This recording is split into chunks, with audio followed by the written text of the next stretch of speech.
En général, sur une vidéo YouTube, au bout de 10 secondes, 50% des gens sont partis. Là, on est actuellement à seulement 6 secondes et on a donc perdu 40% des gens. Mais comment tu veux que plus de gens regardent tes vidéos ou tes montages si la moitié part d'un coup? Yo les gars, c'est Weeby. Aujourd'hui je vais te présenter en seulement 5 astuces comment résoudre ce problème directement dans tes montages. Et je vais pas seulement te dire de faire des cuts ou de rajouter de la musique, ça sert à rien, on va pas voir ça aujourd'hui. On va y aller crescendo, c'est parti. Première astuce pour rendre ton intro la plus addictive possible. Si un élément ne sert pas dans ta vidéo, ça dégage. Essaye de couper le plus de blancs possible. Mais attention, certains blancs peuvent être utiles. Par exemple, ça peut alourdir une blague ou un moment gênant. Et c'est ça qui est important dans une vidéo YouTube ou pour un monteur. C'est quelqu'un qui fait pas les choses de manière mécanique, mais qui fait preuve de créativité. Mais en plus, il faut pas couper seulement les blancs, mais même les phrases. Et si je commence un peu à me répéter ou que mon propos commence à perdre du sens, car en plein milieu je dis un peu n'importe quoi, tu peux garder le début et la fin. Si on comprend toujours, tu peux les assembler, rien ne t'en empêche, fais-le. Les gens veulent les choses le plus rapidement possible. Et si tu peux le faire dès ton intro, c'est encore mieux. La deuxième astuce que j'ai pour rendre tes montages super dynamiques au niveau de l'intro, c'est les effets sonores. T'as tendance à très souvent les oublier, mais tiens, on va prendre l'intro que tu as vu juste au début et on garde que les effets sonores.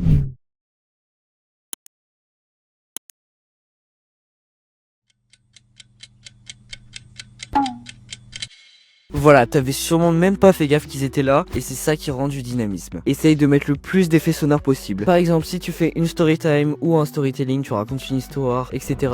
Et dedans, il y a une voiture qui se crache. Là, tu rajoutes un effet sonore. Il y a un moment gênant, on rajoute un effet sonore. Tout est bienvenu. Essaye juste de les mettre un peu fort, parce que si tu mets de la musique en fond, on risque de pas les entendre, mais pas trop, car ils ne doivent pas altérer ta voix pour autant. Aussi, essaye que sur Premiere Pro ou sur n'importe quel logiciel de montage, tes décibels ne vont pas trop haut et restent plutôt stables. Parce que ça évitera au viewer dès le début de devoir augmenter son volume, de le baisser ensuite, etc. Et au passage, oublie pas que sound designer c'est carrément un métier à part. Pour garder l'attention des spectateurs dès le début, tu dois mettre les effets dès le début. C'est le moment où il y a le plus de gens. Donc rajoute des fonds verts, des effets sonores, des sous-titres, reste un petit peu modéré, garde uniquement ce qui est vraiment bien. Mais j'ai fait plein de tutoriels sur ma chaîne pour t'aider à t'améliorer. Et n'hésite pas à, si tu utilises des packs d'autres personnes ou bien des effets que tu as fait toi-même, de leur faire correspondre à un style qui est à peu près ta propre personne. Moi par exemple, j'ai trouvé mon propre style pour ma chaîne et je décris comme moderne, cartoon, coloré et joyeux. Mais parfois ça peut un peu se détacher plus avec par exemple ma photo de profil ou ma bannière. Et aussi, de temps en temps, il va falloir que ton style corresponde un petit peu avec celui du client, c'est normal. Essaye donc d'impressionner les gens dès le début, c'est là où tu dois mettre le plus d'efforts. Et si t'es un youtubeur, tu veux des résultats, c'est normal. Et si t'es un monteur, on te gardera si justement ces résultats sont impressionnants. S'inspirer des plus grands. Moi quand j'ai commencé, et je te conseille de faire ça, j'ai essayé d'analyser comment les gens hyper connus faisaient leurs vidéos. En général, tu verras pas les timelines, etc.